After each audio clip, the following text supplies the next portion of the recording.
سودا کے تو شیخ خاص سے الحمدللہ ہم مسلمان ہیں، اور اس کے ساتھ ساتھ بر صغیر پاک و ہند کی بہت ہی اعلیٰ اخلاقی روایات کے امین بھی۔ ہمارا دین ہمیں چھوٹی چھوٹی کئی باتوں کی بار بار تلقین کرتا ہے، اور اگر ہم ائمہ کرام اور صوفیاء کرام اور مذہبی عالم کو بھی توجہ سے سنیں تو پتہ چلتا ہے کہ اس نصیحت کی غرض و غایت کیا ہے، اس کے پس منظر میں کون سے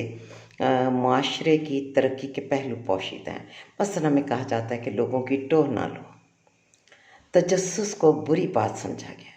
تجسس صرف تحقیق کے معاملے میں، سیکھنے کے معاملے میں ہونا چاہیے، لیکن لوگوں کی خبریں اکٹھی کرنا یہ نامناسب رویہ ہے۔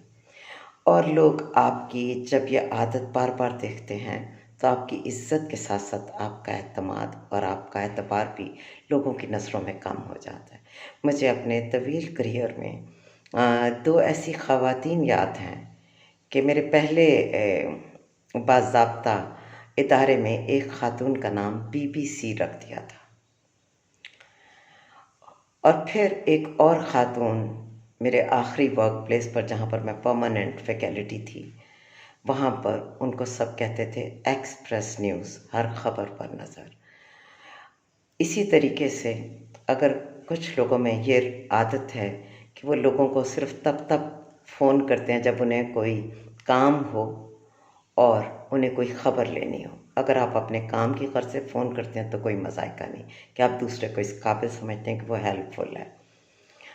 لیکن اگر آپ کیوروسٹی میں کون کہاں پہنچا، کس کے بچے کیا کر رہے ہیں، کس کی بچی کا رشتہ کہاں ہو رہا ہے، وہ لوگ گرو کر رہے ہیں یا ان کے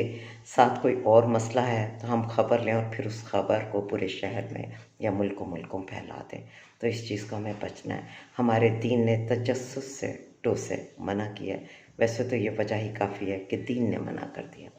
لیکن اگر نہیں تب بھی ایسے لوگوں کو دنیا میں بھی کوئی عزت نہیں دیتا اور لوگ انہیں پسند نہیں کرتے، اور آہستہ آہستہ انہیں اوائڈ کرنا شروع کر دیتے ہیں، اور پھر ایک سٹیج آتی ہے کہ ایسے لوگوں کا مکمل سوسائٹی کے لوگ بائیکاٹ کر دیتے ہیں۔ آداب معاشرت اور زندگی جینے کا کرینہ سیکھتے رہیے، اور جو کمیاں اپنے اندر ہیں ان کو دور کرتے رہیں۔